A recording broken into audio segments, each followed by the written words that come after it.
Une bonne journée à tous. On est aujourd'hui mardi le 2 avril de l'an 2024. Donc, petite capsule aujourd'hui qui vient d'une rencontre qu'on a eue ce matin à l'église en chemin. On a des rencontres Zoom régulièrement le matin avec ceux qui sont disponibles. On se rencontre puis on explore une thématique théologique, petite étude biblique suivie d'un moment d'échange entre nous.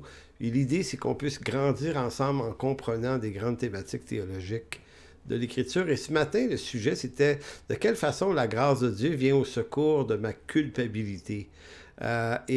Suite à cette présentation ce matin, euh, quelques personnes m'ont dit, et d'autres m'ont écrit un peu plus tard dans la matinée pour dire, ça serait bien que tu l'enregistres, ce contenu-là, parce qu'il y a quelque chose de précieux dans ça qui pourrait être un secours important pour beaucoup de chrétiens autour de nous. Et peut-être que tu devrais en faire une capsule. Fait que voilà, c'est la raison qui m'a motivé à le faire. Donc, on va parler de quelle façon la grâce de Dieu vient au secours de ma culpabilité. Donc, ce qui rend la vie chrétienne souvent si difficile et pénible à vivre pour beaucoup de chrétiens, ben, c'est la présence de faiblesses puis de toutes sortes de fragilités qui nous rappellent continuellement notre incapacité à servir Dieu aussi bien qu'on le voudrait. Hein? Vous savez, quand vous vous êtes converti, là, vous vous êtes dit, hey, c'est béni parce que je vais pouvoir avoir la délivrance de tel comportement que j'ai ou de telle pensée mauvaise que j'ai ou peu importe l'affaire. Et là, on se dit, parce que je vais prier, je vais aller à l'église, je vais lire la Bible, je vais faire ci, je vais faire ça. Donc, je vais tellement faire les bonnes choses qu'il ne pourrait m'arriver en résultat que des bonnes choses et des délivrances en quantité. Évidemment, ça ne fonctionne pas comme ça.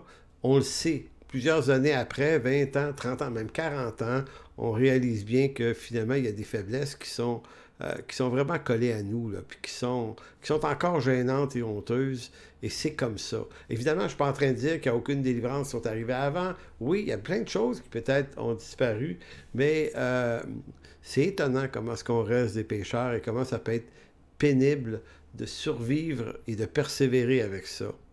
Évidemment, Dieu nous appelle à le servir fidèlement, puis à combattre nos fragilités. Mais en même temps, on doit bien se rendre compte que notre condition pécheresse, elle freine généralement et assez souvent cette très bonne intention, de telle sorte que pour beaucoup, c'est le découragement qui les attend. C'est l'impression que la vie chrétienne est un continuel retour à la case départ. Et puis bon, et au bout d'un certain temps, certains se découragent de telle sorte qu'ils vont dire, ben ça fonctionne pas avec moi, ça, cette affaire-là. Puis peut-être que Dieu m'aime pas de toute façon, donc pourquoi je persévérerais? Et c'est dommage. Donc on va réfléchir aujourd'hui sur la grâce de Dieu en tant que secours de cette culpabilité qui des fois nous détruit. Vous savez, quand on est pasteur, c'est vraiment très facile d'exploiter cette fragilité humaine-là, puis la culpabilité dans nos prédications. On peut même, dans certains cas, nourrir le sentiment de culpabilité, d'insuffisance, euh, au lieu d'instruire les chrétiens à s'en affranchir de plus en plus. On a l'impression que plus on va leur rappeler à quel point ils sont insuffisants et coupables, puis qu'ils devraient faire les efforts pour s'en sortir, on a l'impression que c'est ça qui va les amener à la délivrance, alors qu'on aurait peut-être dû comprendre que ce qui délivre le mieux le chrétien, c'est la grâce de Dieu et la justification du pécheur. C'est apprendre à croire à notre total pardon et notre totale justification, apprendre à se considérer comme un justifié. Et lorsqu'on tombe, on va suivre le conseil de Jésus, on va demander pardon. C'est ce qu'on va faire. Si on a blessé des gens, on va leur demander pardon. Sinon, on va demander pardon au Seigneur, on va restaurer les choses et on va apprendre à vivre de la grâce à tous les jours, 7 fois, 77 fois s'il le faut. Donc, sinon, ben, on reste pris dans une espèce de cycle où on se sent coupable. Peut-être que le dimanche, dans une prédication, on entend une prédication sur la délivrance du péché, sur la sanctification, Peut-être on vous invite à avancer en avant, puis on vous dit, regarde, on va prier pour toi, on va prier pour ta victoire, on va prier pour ta délivrance, on va chasser le mal, on va chasser le démon, on va faire... Et là, après ça, on va dire, on va proclamer que tu es libre. On a prié pour toi, là, tu es libre. Considère-toi comme libre. Fait que toi, tu peux être heureux de ça. Tu vas dire, gloire à Dieu, je suis joyeux, j'ai reçu ma délivrance, mais, quelques jours plus tard, à la limite, quelques semaines plus tard, mais souvent c'est plus rapide que ça, nous voilà encore aux prises avec ce problème, ce péché. On doit le combattre. Et là, on retourne dans un cycle de découragement, de culpabilité. Des fois, moi, j'aurais envie de vous dire, allez donc voir votre prédicateur qui vous a dit que vous aviez la victoire, puis demandez-lui pourquoi vous ne l'avez pas. Il pourrait peut-être, dans certains cas, vous répondre que c'est votre manque de foi à vous. Il va dire, si tu n'as pas la victoire, c'est ta foi à toi qui fait défaut. Et on pourrait leur répondre, ben en fait, c'est toi le prédicateur, c'est toi qui nous as proposé ça, c'est toi qui nous as promis la délivrance, c'est toi qui dis avoir un don de guérison et de délivrance. Donc, c'est supposé d'être sur ta foi que ça fonctionne. Donc, c'est étonnant, hein, quand ça ne fonctionne pas, la rapidité avec laquelle ils sont capables de vous retourner le problème pour s'affranchir, eux, de leur responsabilité d'un don qu'ils prétendent avoir, mais qui, en fait, ont probablement pas. Dans certains cas, en tout cas. Maintenant, parlons de la grâce. Vous savez, en général, on veut bien parler de la grâce de Dieu qui pardonne et qui relève le pécheur, mais on dit, mais pas trop tout de même, pas trop. Oui, la grâce, c'est obligé, c'est un sujet biblique, on ne peut pas l'éviter, mais pas trop par crainte. On se dit ça, puis j'ai eu des discussions avec des pasteurs qui disaient, oui, mais je ne veux pas trop mettre ça de l'avant par crainte que les gens utilisent la grâce pour justifier des désordres dans leur vie, pour plus combattre. Tu sais, parce qu'on craint que des chrétiens se laissent gagner par la paresse spirituelle qui viendrait d'une grâce à bon marché, mais on préfère entretenir dans leur cœur un certain niveau de culpabilité. Tu sais, pas trop, juste assez dans l'enseignement pour les garder éveillés, puis les garder dans la crainte nécessaire de la persévérance et de la fidélité, de la sanctification. Donc on se dit, si on leur dit trop qu'ils sont justifiés, pardonnés, lavés, purifiés, mais totalement, est-ce que c'est pas à risque? Bon, moi je vous dis ceci, là, si des gens utilisent la grâce de Dieu comme une licence intentionnelle pour vivre dans la chair et le désordre, c'est qu'ils n'ont rien compris au message de l'Évangile, et ils rendront compte au Seigneur.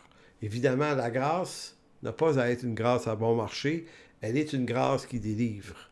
Mais elle est néanmoins une grâce qui relève quand on tombe. Donc, il faut apprendre à vivre sous le régime d'une grâce. L'apôtre Paul disait aux chrétiens de Galates 5,13, frères, vous avez été appelés à la liberté, seulement ne faites pas de cette liberté un prétexte pour vivre dans la chair, mais rendez-vous par la charité, par l'amour, serviteurs les uns des autres. Évidemment, il y a un contexte ici qui était les relations humaines entre eux. Donc, au nom de la liberté et de la grâce, vous ne pouvez pas agir n'importe comment avec vos frères et vos sœurs. Vous devez être des serviteurs des uns des autres. Donc, cette attention-là, elle est donnée dans l'Écriture. Mais à travers ce genre d'exhortation-là, Paul n'est pas pour autant celui qui va entretenir un niveau de culpabilité suffisant pour pouvoir manipuler les chrétiens de son époque. Paul a une entière confiance dans la grâce de Dieu. L'apôtre Pierre va le dire aussi dans sa lettre, « Ayez une entière confiance dans la grâce qui va vous être révélée lorsqu'il va revenir. » Donc, on attend un Dieu de grâce qui nous lave, qui nous purifie. Il se peut qu'entre-temps, ça soit difficile des fois, ça soit difficile d'avoir la victoire, qu'on tombe, qu'on se relève. Maintenant, il ne faut pas se décourager, il faut continuellement se relever parce que sa grâce nous relève. C'est une des particularités les plus extraordinaires de la grâce de Dieu.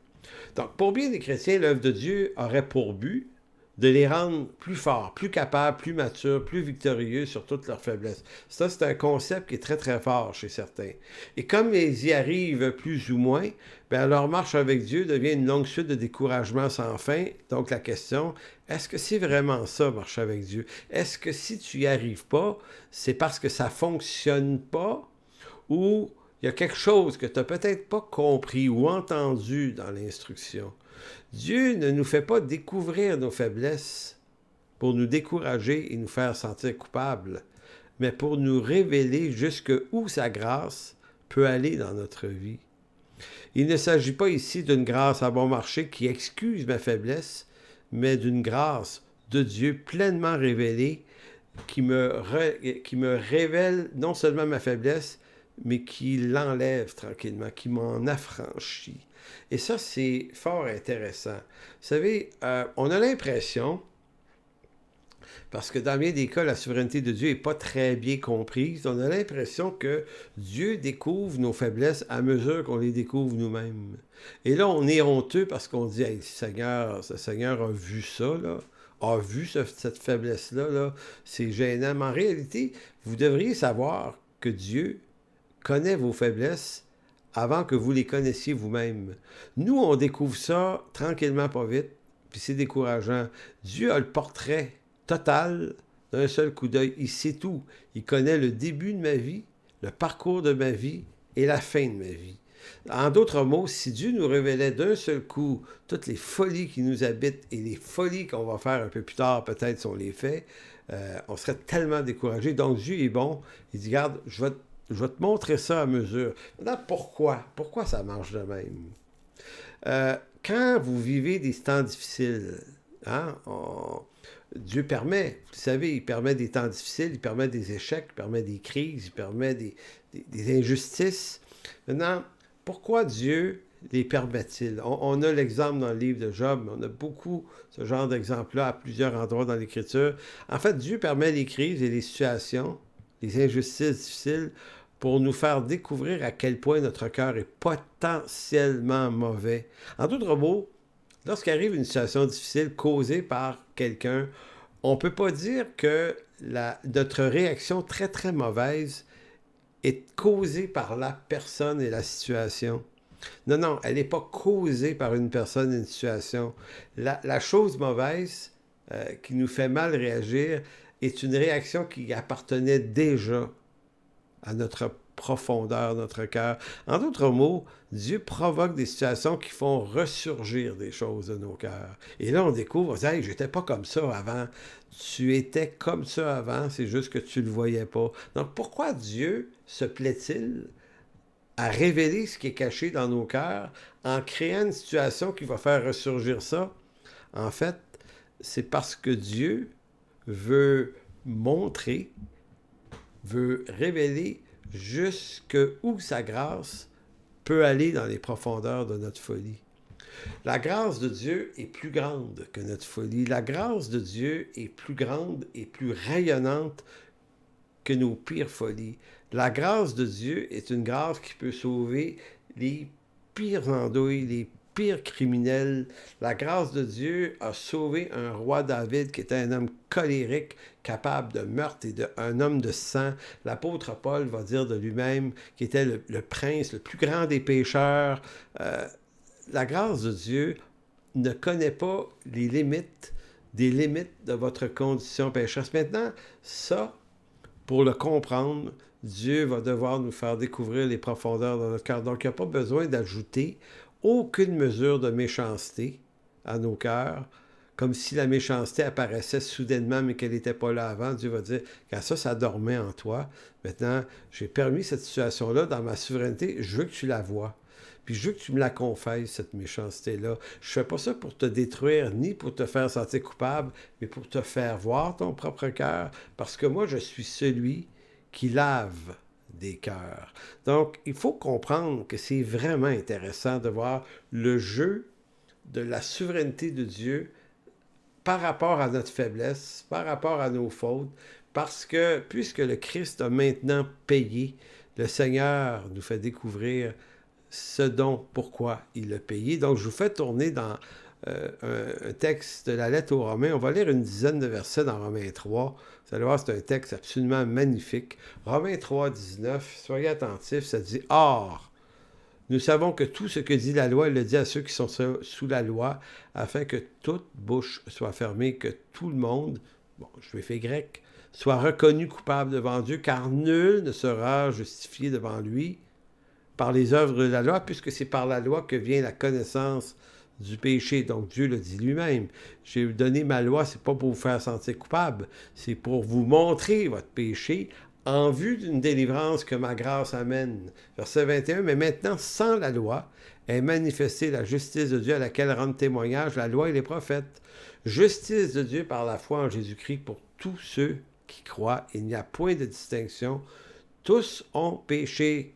Ils sont privés de la gloire de Dieu et ils sont gratuitement justifiés par sa grâce, par le moyen de la rédemption qui est en Jésus-Christ. C'est lui que Dieu a destiné par son sang à être pour ceux qui croiraient victime propitiatoire afin de montrer sa justice parce qu'il avait laissé impunis les péchés commis auparavant au temps de sa patience, enfin dis-je, de montrer sa justice dans le temps présent de manière à être juste, tout en justifiant celui qui a la foi en Jésus. Hey, c'est merveilleux, là. En d'autres mots, Dieu nous lave, nous purifie, nous pardonne, nous rend justes devant lui, sans commettre aucune forme d'injustice. Pourquoi? Parce que le péché qui nous atteignait en Adam a été imputé à Jésus-Christ. Il nous en a littéralement débarrassé pour l'éternité, même si on a encore les séquelles de ces faiblesses-là dans nos vies. Donc, il faut vivre dans la foi de cette justification qui me déclare juste, même si ce n'est pas tout à fait évident. Dans cette vie, un jour, je vais rentrer dans cette réalité-là. Donc, au verset 27, c'est pour ça que l'apôtre Paul dira « Où donc est le sujet de se glorifier? » Il est exclu par quelle loi? Par la loi des œuvres? Non, mais par la loi de la foi, car nous pensons que l'homme est justifié par la foi sans les œuvres de la loi. Donc, une des grandes requêtes qui appartient à l'intention éternelle de Dieu, c'est Dieu va se glorifier. Dieu veut être glorifié. Vous allez dire, c'est pas un peu fort. Nous, ça nous va mal, chercher la gloire, mais Dieu, ça lui va bien. Il est glorieux. Donc, Dieu veut nous montrer sa gloire, à quel point sa gloire est glorieuse jusque dans les profondeurs de nos entrailles, nos profondeurs de perdition. Je dis, gars, ma grâce, là, elle va descendre aussi loin que les profondeurs de ta folie. Et ça, c'est ma gloire qui est en jeu dans ça. À travers ma carrière, et là, je m'en vais vers la fin, là, à travers ma carrière pastorale, moi, je me souviens pas d'avoir vu une personne trouver vraiment la victoire et la délivrance sur ses faiblesses en répondant strictement à des stimuli de culpabilité. Par contre, j'ai vu de nombreux chrétiens grandir en maturité parce qu'ils ont osé faire confiance à la pleine grâce de Dieu. Évidemment, je ne parle pas de gens négligents qui négligent les églises, qui vivent un peu n'importe comment au nom de la grâce. Et on n'est pas en train de parler de ces personnes-là ici. On est en train de parler d'une personne qui choisit de se fidéliser dans l'appel de Dieu, la vocation, qui va à son assemblée, qui participe, qui est là et qui fait de son mieux, là. Moi, là, j'ai vu beaucoup de gens, tranquillement, pas vite, trouver des belles délivrances, grandir dans une excellente maturité. Et c'était pas la culpabilité qui était à la source de cette délivrance, de cette maturité. C'était d'avoir grandi dans un rapport à la grâce de Dieu.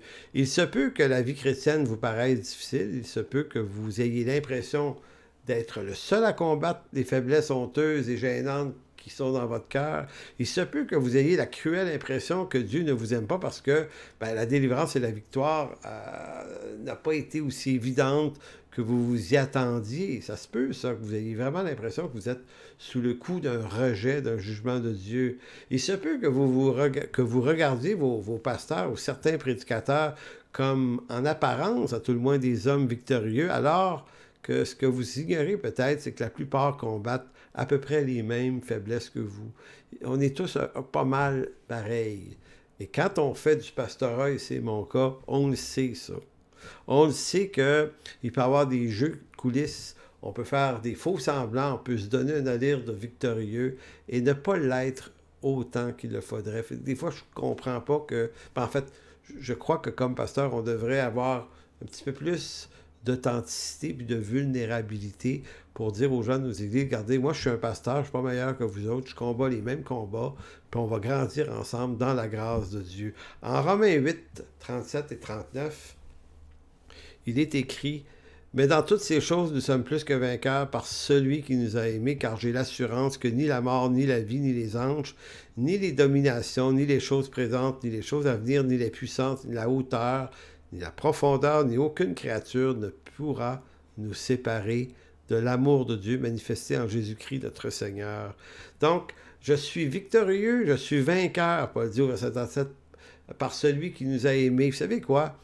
Nous ne sommes pas plus que vainqueurs parce que nous sommes arrivés à atteindre les hauteurs de la sainteté par nos victoires personnelles. Non, non, Paul dit, nous sommes plus que vainqueurs par celui qui nous a aimés. Donc, ma victoire, là, c'est peut-être pas dans l'éclatante, les quantités de victoires et de succès que j'ai ici-bas, mais ma plus grande victoire, je suis un plus que vainqueur, non pas au sens en quantité de délivrance que j'ai ici, mais dans la qualité de la délivrance que le Seigneur Jésus m'a obtenue pour l'éternité. Et je vais rentrer, vous aussi, un jour, dans cette pleine révélation, cette pleine victoire, et ça va être un jour vraiment béni. Donc, voilà en quelque sorte ce qui était notre sujet de ce matin, l'Église en chemin, en espérant que ça puisse vous bénir. Alors que Dieu vous bénisse. Au revoir.